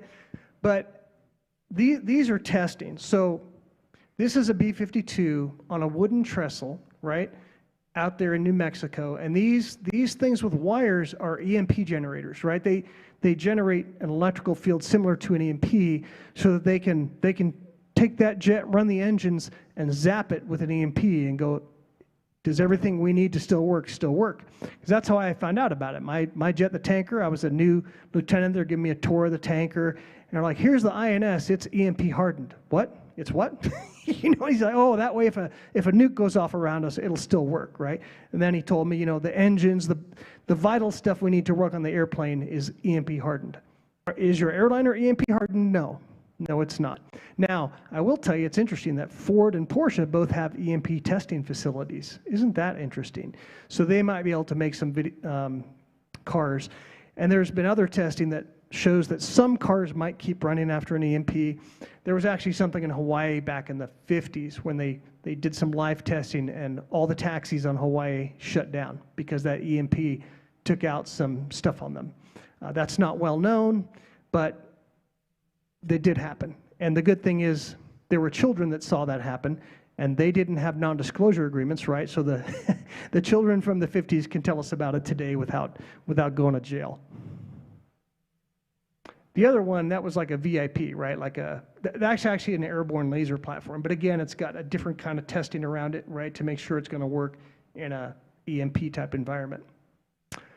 Okay, this, I'm sorry, it might be a little hard to see, but what this is in the 90s when Russia, they did some live testing over Kazakhstan, right? And Kazakhstan is Russian for Nevada, right? That's my joke. But it's kind of just out there. So they did 5 nuclear tests in 1961 and 62 with some small nukes, like 1.2 kiloton, that's really small, super small.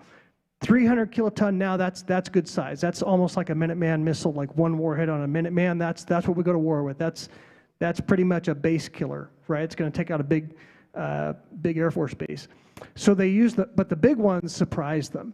And it burned up telephone lines, 1,000 kilometers of burned power lines, 1,000 kilometers of burned power lines. Wow. And destruction of a power plant, that's not that surprising. But the underground stuff surprised even the Russians. And again, they told us about this in the 90s when they were kind of being buddies with us because we hadn't done this kind of testing. It kind of just documents the fact that EMPs are really bad. Okay, There's a lot of nukes out there, right? These are various estimates because a lot of it's classified. But we know Russia and the U.S., we're the two that have the most nukes. China's kind of trying to catch up, right? Their actual stuff's classified. Some people might not know. Israel's kind of quiet about it, but they have nukes. I heard a rumor that Canada has nukes on a frigate, which is kind of smart. They put them on a boat so that nobody will target Canada. That's a little hard to confirm, but that's what I heard. So Israel's got them. Pakistan's got them now. And Pakistan just signed a joint defense thing with Saudi Arabia. I think Saudi Arabia got a little nervous watching us just take out Iran's air defenses. Well, Israel did it, right? And then we went in there and bombed their nuclear facilities. But a lot of world powers have nukes, and like I said, it just takes a few. I think the Iranian plan of 6 nukes, 2 on each grid, is it's a really good plan, honestly. I mean, I guess the Alaskans would be happy, right? They'd still be okay. But some people in Russia, there's signs of some people in Russia think that Alaska should still be theirs, right? So they could probably walk in if they EMP'd us.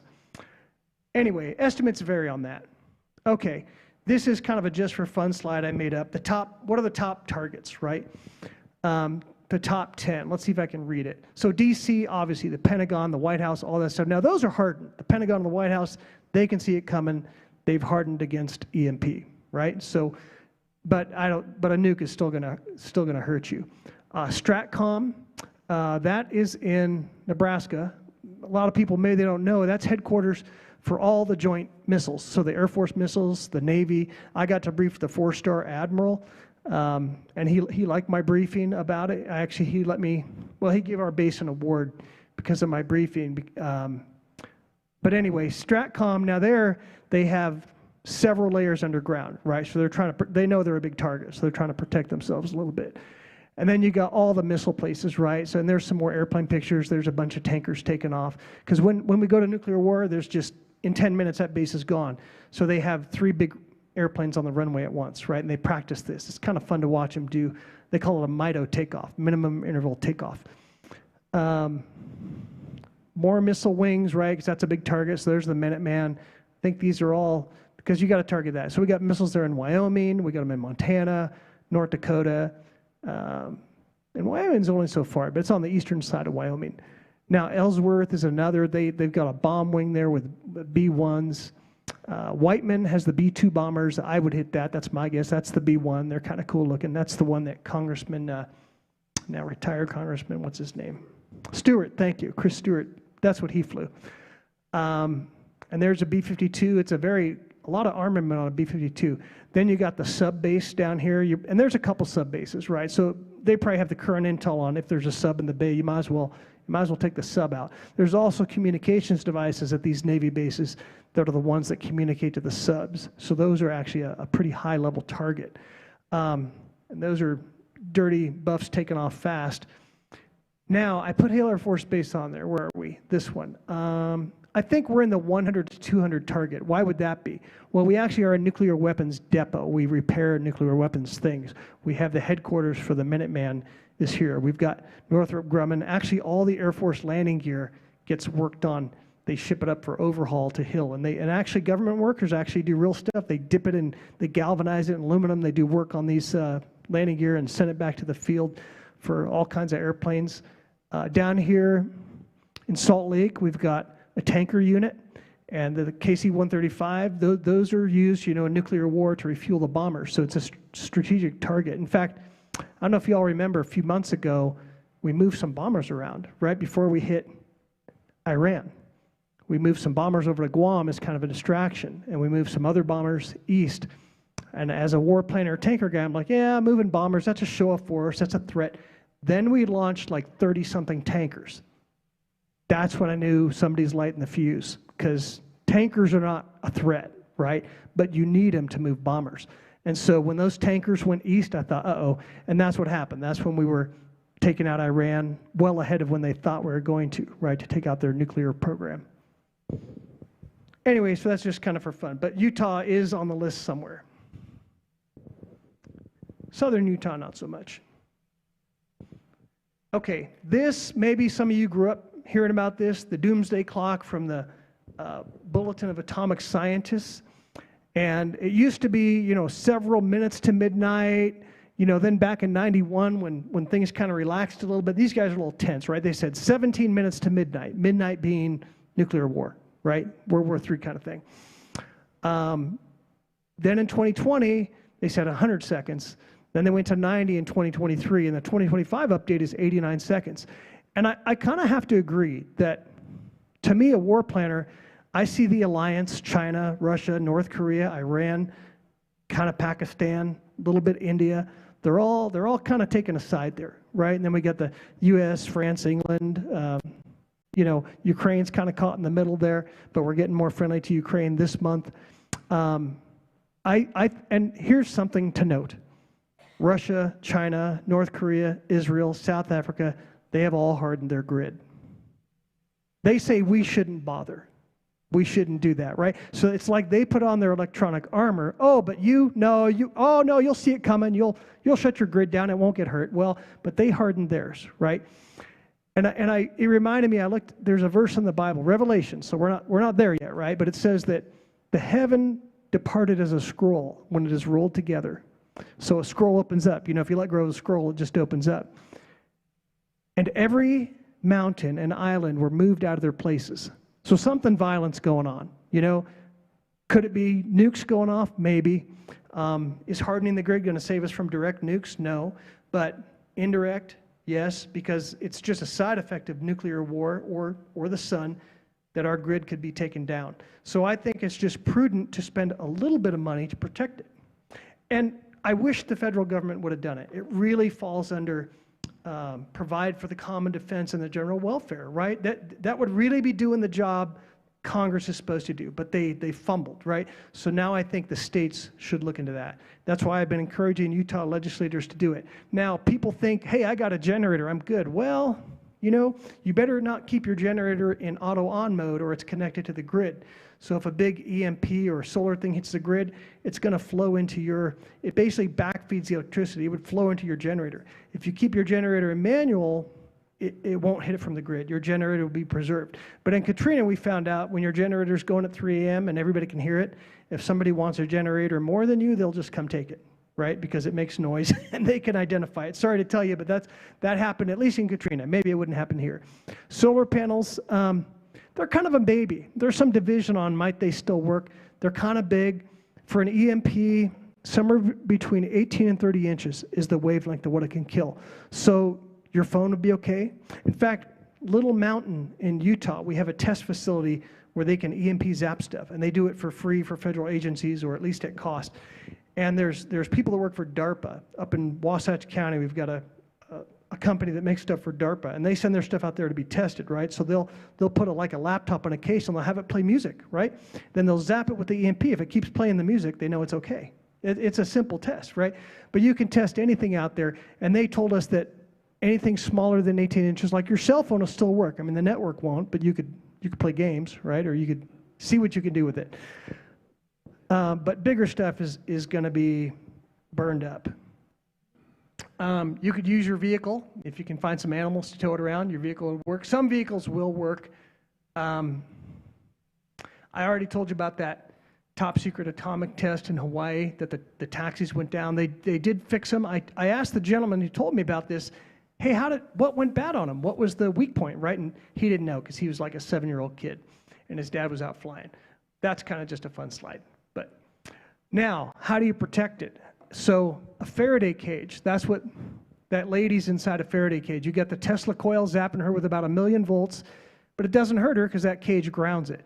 So anything like a Tesla cage around your transformer, that's going to protect it. Shielding electrical wire in pipes like that will protect it also.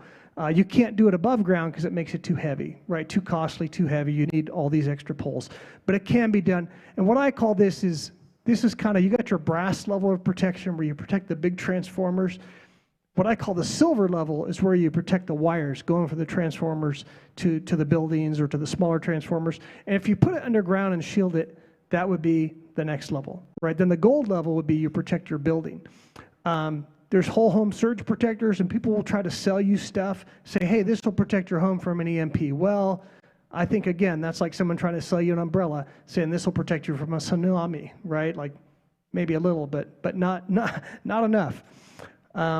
These are good for lightning strikes. I have one of these on my home to protect for small overloads. Like I said, the grid it's stressed for small stuff, but it's certainly not stressed for solar flares or EMPs, but it could be. Oops, I like Tesla coils. There's just another one in action. And here's, like down at Hoover Dam, back when they used to give tours, you'd see these kind of cages around their big transformers and stuff, and the thing's transmitting electricity because it keeps that stray voltage from jumping out at you, right? So this is a Faraday cage. So you can put your fingers through a Faraday cage. It doesn't have to be solid. It just has to be enough to block the wavelength that you're looking to block. So you could actually have holes that were bigger.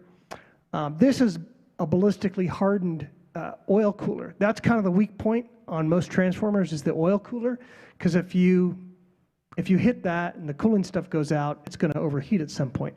And one method in hacking is they tell the cooler, oh, don't worry, you're at 59 degrees, when really it's at 110 and it needs that cooling fan on. It's going to burn itself up, but that's one way to hack it.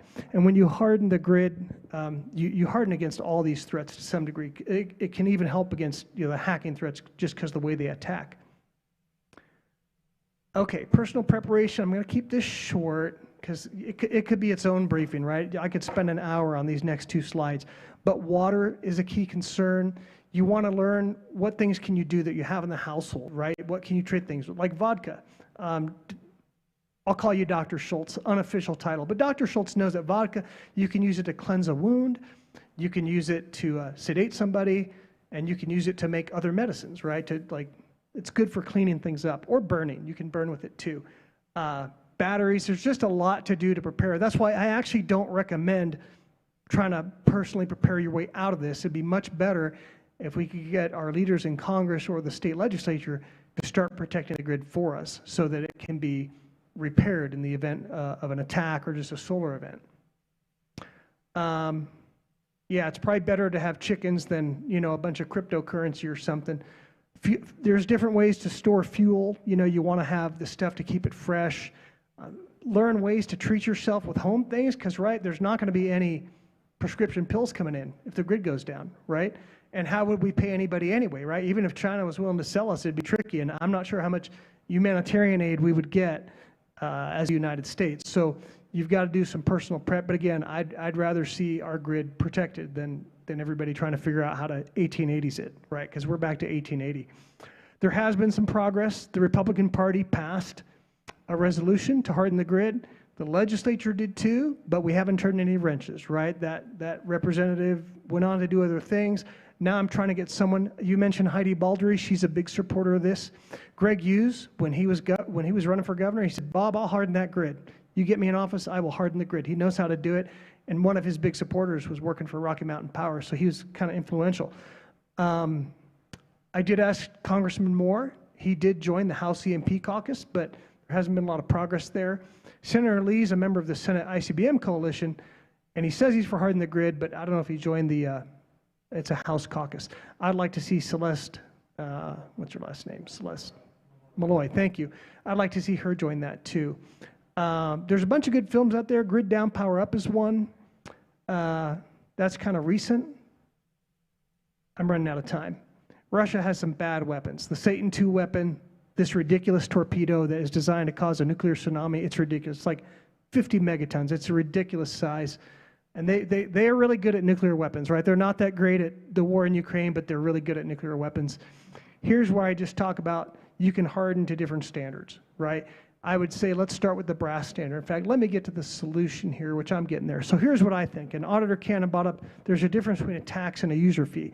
What I would suggest, and this is just me brainstorming, any solution's good with me, but like maybe a 0.5% user fee on electric, gas, and water bills to be used to harden against solar and EMP threats and physical threats, right? So you can basically grid security, water security, those kind of things, and limit what you can use it on, right? So swimming pool, no, but a fence around or a wall around your transformer, yes, right? And that's, the legislature is good at that kind of stuff. We could also have maybe like a new standard going forward. Maine tried that, but it's really slow, and their power companies said, well, what standard, right? They kind of played dumb, so they didn't do anything. And that's been a problem. We really need an airtight one that requires the money to be spent over time, because, you know, these companies, they could put the 0.5% fee over there and never do anything with it. No, you need to spend it within a certain amount of time. And 0.5%, no, that's not much. But if you were to go county by county, I mean, something logical like you start with Salt Lake, that's the seat of our government, right? So maybe you start with Salt Lake County, focus everything there, then you go by, I would say, population of counties. You know, Utah County, Davis County, Weber. When you get to the smaller ones, you could probably do 2 or 3 at a time over time. But it takes some technical skill that we're losing some of, right? Because we did harden our Minuteman missiles, our bombers, and so people know, there's people who know how to do it, but not that many, right, to do it right, because you want it to hold up and be testable.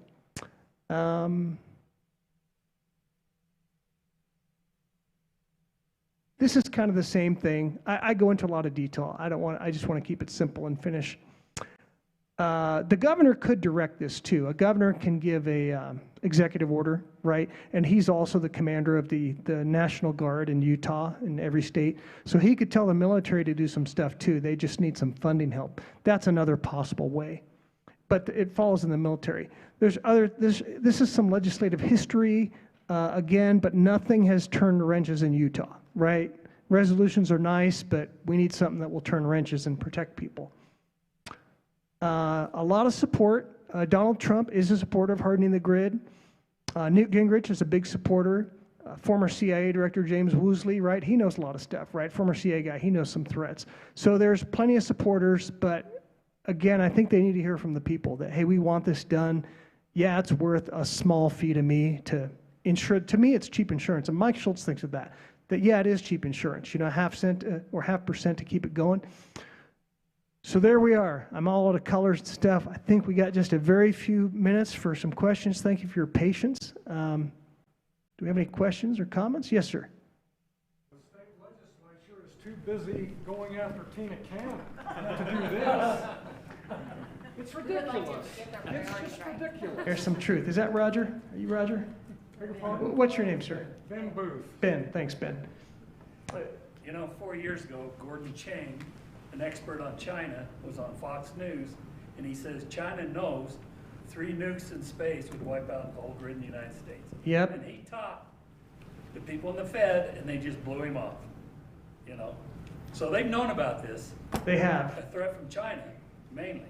They have. Send a card to Lisa Murkowski. You know, they don't do anything about it. I know. Well, that's why I remind the congressmen when I see them, and I ask them to join the House EMP caucus, right? To hopefully maybe one day we'll get enough critical mass so that it turns up good things, right? But we still got to work on that. I think the Utah legislature, because they have shown a good propensity for protection, they might be persuaded. If you have questions. So where's all the vocal support from the Silicon Slopes kind of tech people and the AR farms and the data things that want to come in? Actually, you bring up a good point, because she mentioned about the high-tech stuff here in Utah. Well, this is I gave you all bummer news, right? But that's actually the pretty side of this, kind of the sexy side of, what if we were the only state to have hardened our grid? Would that be a little bit attractive to, like, I mean, how much is Wells Fargo worth if there's no electricity? Or PayPal, or YouTube, right? Would you want to have your backup server in Utah maybe? Maybe the New York Stock Exchange would like a protected EMP server here. I think that's the part that could actually be really attractive to businesses, and that's the kind of stuff legislators like to hear. So I'm glad you asked that question. Did you have a question, Auditor? How much is it? Total to harden? In Utah, let me think. I should know this. The old national estimate was like, let's call it 10 billion. Utah's 1% of the nation. Whatever 1% of 10 billion is. I don't want to do public math right now. But the way I propose it isn't, hey, cut us a big check, because the state doesn't really want to pay for it. But I think that's why a user fee is okay, because utilities, they will hire lawyers and shut you down if you try to make them pay for it. They don't want to do it. They've proven they don't want to do it. And it's like, hey, you guys would be the first ones out of business. Yeah, we know, but we don't want to do it, right? But if you put a 0.5% user fee, which is basically insurance, that would not offend the electric utilities and get their lawyers out. So I think that might be the smart, and it's not a tax, it's a user fee that could go away at some point. Could. I don't know if it would or not, but it could. Where can we find all of this? Like, do you have a YouTube that we can go look at, or Rumble? Like, I do now, it's this one, but I have a white paper for legislators it's like 13 pages with some, pictures and stuff. So I have a white paper. We have a website. It's the Utah EMP Taskforce.org. Not a lot of updates on there lately, but there is some information. And if you want to look at my white paper, just let me know. Bob McEntee, and Peter knows my contact information, so does Tina and Dawn. So thank you all for your patience. I hope that was interesting and you liked it. So I'm just going to say, that new building, 337 million. And 1%, it was 100 million. Cheap insurance. All right, well, thank you very much to all of our speakers. We're honored that you would come and speak to us. I made a mistake in an announcement. The 2 upcoming community forums we will have here, switch the 2. Basically, the county attorney is coming into our next meeting, and that will be on the 9th of October.